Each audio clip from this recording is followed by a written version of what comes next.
তোমরা কি শীতের বাগানে প্রচুর পরিমাণে বুগেনভেলিয়া ফুল ফোটাতে চাও?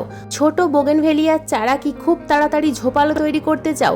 বুগেনভেলিয়ায় এই বর্ষাকালে কোন কোন কাজ করতে হবে, কোন ফার্টিলাইজার এই সময় বুগেনভেলিয়া গাছে প্রয়োগ করতে হবে, সমস্ত কিছু ডিটেলসে বলবো আজকের এই ভিডিওতে দেখাবো বুগেনভেলিয়া গাছের ডাল থেকে কিভাবে কত সহজে চারা তৈরি করা যায় এবং সেই চারা কোন মিডিয়াতে প্রতিস্থাপন করতে হয়, সমস্ত কিছু A to Z care tips থাকছে আজকের এই ভিডিওতে। তাই আজকের ভিডিওটা কেউ স্কিপ করে দেখো না বন্ধুরা, স্কিপ করে দেখলে কিন্তু বুগেনভেলিয়া গাছ সম্বন্ধে অনেক কিছুই অজানা থেকে যাবে।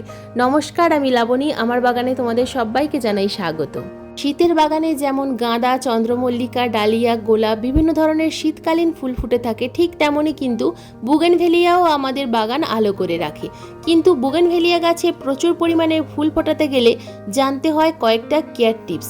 শীতকালে প্রচুর পরিমাণে ফুল ফোটাতে গেলে বর্ষাকালেই কিন্তু কয়েকটা কাজ করতে হয়। মাত্র 3টে কাজ করলেই কিন্তু শীতকালে বুগেনভেলিয়া গাছে প্রচুর পরিমাণে ফুল ফোটে। বন্ধুরা, বুগেনভেলিয়ার ফুল হলো ভিতরের যে ছোট্ট সাদা ফুলটা ফুটে আছে ওটাই হলো ফুল, কিন্তু বাইরের যে পাপড়িটা দেখতে পাচ্ছ ওটা হলো বুগেনভেলিয়ার ফুলের আবরণ। তো এই আবরণ কিন্তু ভিতরের ফুলটাকে রক্ষা করে এবং শুধুমাত্র ফুল নয়, বুগেনভেলিয়া গাছের পাতাতেও বুগেনভেলিয়ার সৌন্দর্য লুকিয়ে থাকে।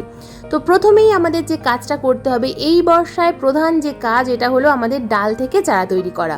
বুগেনভেলিয়া গাছের ডাল থেকে কিভাবে চারা তৈরি করতে হয় তা নিয়ে কিন্তু আমার ডিটেলসে ভিডিও আছে। শুধুমাত্র বুগেনভেলিয়া নয়, বাগানের অন্যান্য যে কোনো গাছের ডাল থেকে চারা তৈরি করার ডিটেলসে ভিডিও আছে। তো তখনই আমি কিন্তু এই গাছের ডালটা প্রতিস্থাপন করেছিলাম। তো কত সুন্দর চারা তৈরি হয়ে গেছে তোমরা নিজেরাই দেখতে পাচ্ছ। ডাল থেকে কিন্তু ছোট ছোট রুট চলে এসছে। শুধুমাত্র বালির মধ্যে একটা ছোট্ট ডাল আমি প্রতিস্থাপন করে রেখে দিয়েছিলাম। 15 থেকে 20 দিনের মধ্যেই কিন্তু এই ধরনের রুট চলে আসবে। তো তোমরা শুধুমাত্র বালির মধ্যে অথবা কোকোপিটের মধ্যেও এইরকম ডাল প্রতিস্থাপন করে রেখে দিতে পারো। এখানে 2টো ডাল প্রতিস্থাপন করেছিলাম, তো একটা ডালের মধ্যে রুট এসছে এবং একটা ডালের মধ্যে সবেমাত্র ছোট ছোট রুট দেখা যাচ্ছে। তো এটা আমি আবারও কিন্তু এই বালির মধ্যে প্রতিস্থাপন করে রেখে দিলাম।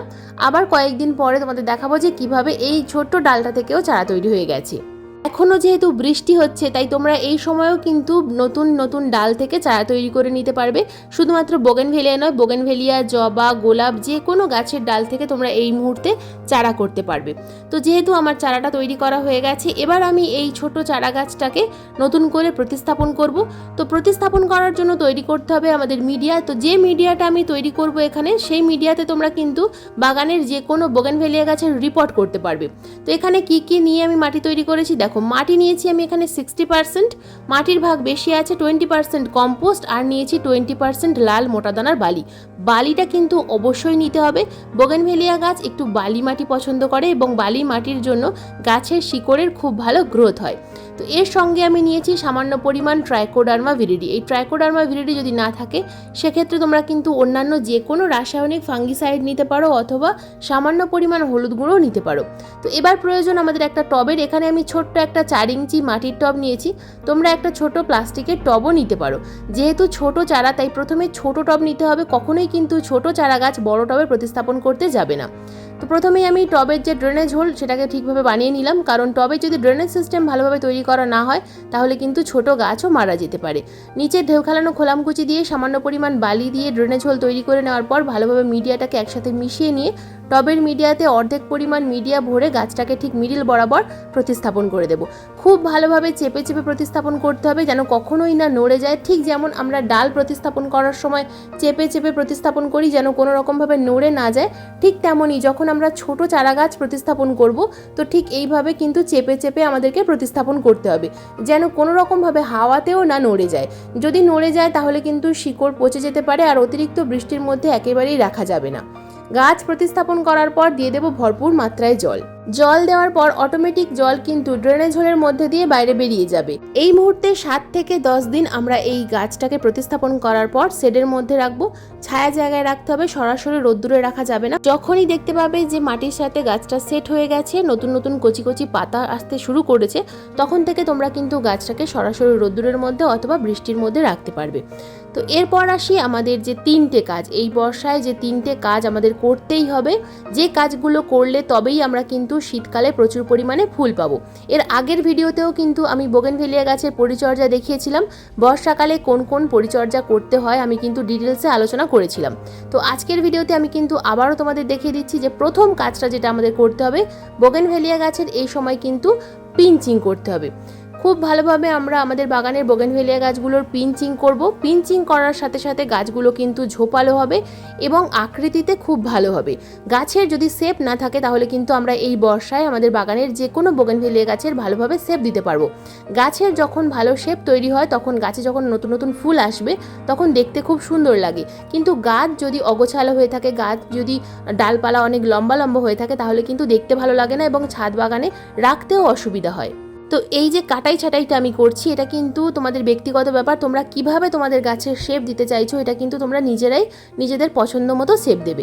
তো আমি কিন্তু দেখো ছোট ছোট যে কচি কচি ব্রাঞ্চগুলো এসছে, এর আগেও আমি যেহেতু পিঞ্চিং করেছিলাম তাই এখন গাছের মধ্যে নতুন নতুন কচি কচি ব্রাঞ্চ আসছে। তো এই কচি কচি ব্রাঞ্চগুলোকে আমি কিন্তু ভালোভাবে প্রুনিং করছি। তো এই সফট প্রুনিংয়ের কাজটা কিন্তু এই সম্পূর্ণ বর্ষাকাল আমরা করতে পারবো।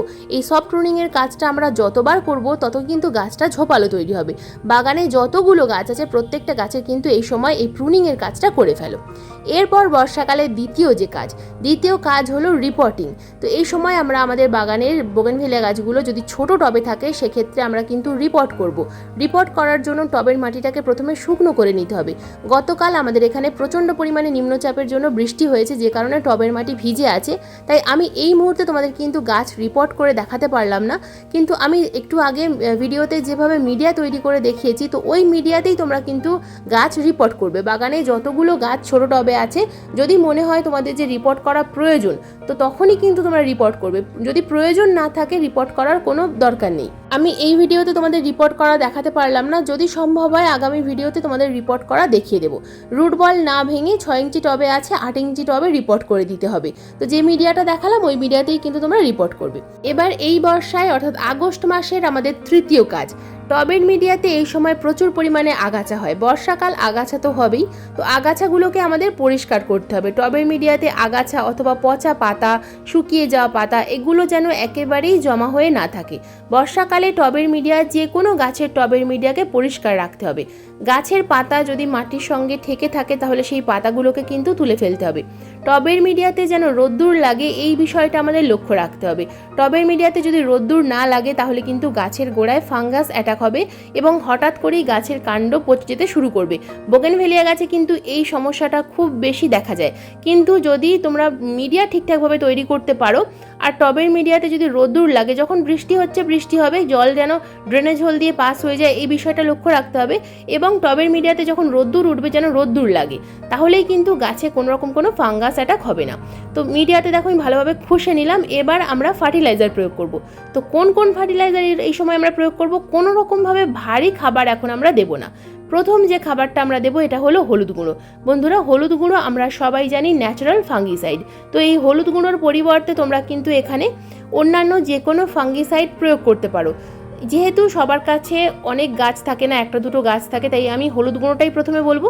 কিন্তু যদি বাগানে অনেক গাছ থাকে সেক্ষেত্রে তোমরা কিন্তু অবশ্যই তোমাদের হাতের কাছে ট্রাইকোডার্মা ভিরিডি রাখবে। তো ট্রাইকোডার্মা ভিরিডি যদি তোমরা প্রয়োগ করতে চাও সেক্ষেত্রে হাফ চামচ পরিমাণ, ঠিক আমি যেমন ভিডিওতে দেখাচ্ছি এরকম হাফ চামচ পরিমাণ তোমরা টবের মিডিয়াতে ছড়িয়ে দেবে। যেহেতু আমি হলুদ গুঁড়ো দিয়েছি তাই এই মুহূর্তে আমি আর ট্রাইকোডার্মা ভিরিডি দিলাম না।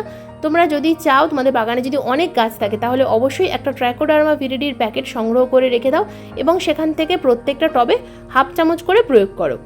এরপর যে ফার্টিলাইজারটা আমরা প্রয়োগ করব এটা হলো চা পাতা। আমি সামান্য পরিমাণ মিক্সার গ্রাইন্ডারে গুঁড়ো করে রেখেছি, তো সেখান থেকে আমি 1 চামচ পরিমাণ দিলাম। তোমাদের কাছে যদি নর্মাল চা পাতা থাকে সেটাই তোমরা ব্যবহার করবে, গুঁড়ো করেই যে দিতে হবে তেমন কোনো কথা নয়। এখানে আমি 1 চামচ পরিমাণ ফ্রেশ চা পাতা ব্যবহার করছি, ইউজ করা চা পাতা কিন্তু বর্ষাকালে আমি দিচ্ছি না। ফ্রেশ চা পাতা দিলাম আমি এখানে 1 চামচ পরিমাণ। এরপর 3 নম্বর যে খাবারটা আমরা দেবো এটা হলো ডিমের খোসার গুঁড়ো। বন্ধুরা, এই সময় আমাদের টবের মাটিতে ক্যালসিয়াম এবং ফসফরাস সমৃদ্ধ খাবার বেশি দিতে দিতে হবে, যে কারণে আমি কিন্তু এখানে বেছে নিয়েছি ডিমের খোসার গুঁড়োকে। গাছ রিপোর্ট করা বা প্রতিস্থাপন করার সময়ও কিন্তু তোমরা এই ডিমের খোসার গুঁড়ো ব্যবহার করতে পারো, তাহলে কিন্তু আরও ভালো রেজাল্ট পাবে। তো এখানে আমি 1 চামচ পরিমাণ ডিমের খোসার গুঁড়ো দিলাম। টবের সাইজ বড় হলে তোমরা 2 চামচ পরিমাণ ডিমের খোসার গুঁড়ো দিতে পারবে। ডিমের খোসার গুঁড়োর পরিবর্তে তোমরা কিন্তু এখানে হাড়ের গুঁড়ো দিতে পারো। যেহেতু আমাদের এখানে এখন প্রচুর পরিমাণে বৃষ্টি হচ্ছে প্রায় প্রতিদিন, তাই আমি কিন্তু এখানে হাড় গুঁড়োটা ব্যবহার করলাম না, কারণ হাড়ের গুঁড়ো ডিকম্পোজ হবে এবং টবের মিডিয়াতে ফাঙ্গাস সৃষ্টি করতে পারে। তাই আমি হাড়ের গুঁড়োর পরিবর্তে এখানে ডিমের খোসার গুঁড়ো প্রয়োগ করলাম।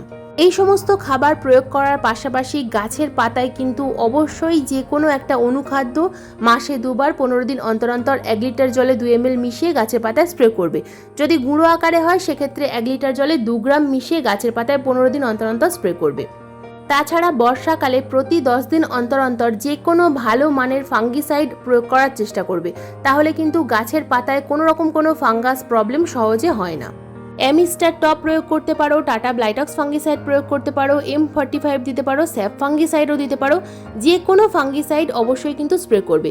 তবে হ্যাঁ, যদি তোমরা টবের মিডিয়াতে ট্রাইকোডার্মা ভিরিডি প্রয়োগ করো সেক্ষেত্রে কিন্তু রাসায়নিক ফাঙ্গিসাইড গাছে স্প্রে করবে না, তখন জৈব ফাঙ্গিসাইড স্প্রে করবে, অথবা হলুদ গুঁড়ো জলে মিশিয়েও গাছে স্প্রে করতে পারো। ট্রাইকোডার্মা ভিরিডি দেওয়ার 15 দিনের মধ্যে কোনো রকম কোনো রাসায়নিক খাবারও কিন্তু টবের মিডিয়াতে প্রয়োগ করা যাবে না। এই পরিচর্যা আগস্ট মাসের মাঝামাঝি করে ফেলো। এরপর আমি আগস্ট মাসের শেষে অথবা সেপ্টেম্বরের শুরুতে একটা বোগেনভেলিয়া গাছের মিশ্র খাবার নিয়ে ভিডিও দেবো। সেখানে কি কি খাবার আমাদের দিতে হবে অবশ্যই সেই ভিডিওতে আমি দেখিয়ে দেবো। তো আজকের ভিডিও এই পর্যন্তই। আজকের ভিডিওটা কেমন লাগলো অবশ্যই কিন্তু তোমরা কমেন্ট করে জানাবে। যদি ভিডিও সংক্রান্ত কোনো রকম কোনো প্রশ্ন থাকে অবশ্যই কমেন্ট বক্সে কমেন্ট করবে, আমি যথাযথ উত্তর দেওয়ার চেষ্টা করব। আজকের ভিডিও ভালো লাগলে প্লিজ একটা লাইক করো, শেয়ার করো, হাইপ করো। চ্যানেলে যদি নতুন বন্ধু হয়ে থাকো চ্যানেলটাকে সাবস্ক্রাইব করে পাশে বেল আইকনটা প্রেস করে দিও এরকম নিত্য নতুন বাগান সংক্রান্ত ভিডিও দেখার জন্য। আজকের ভিডিওটা সম্পূর্ণ মনোযোগ দিয়ে দেখার জন্য তোমাদের সবাইকে জানাই অসংখ্য অসংখ্য ধন্যবাদ।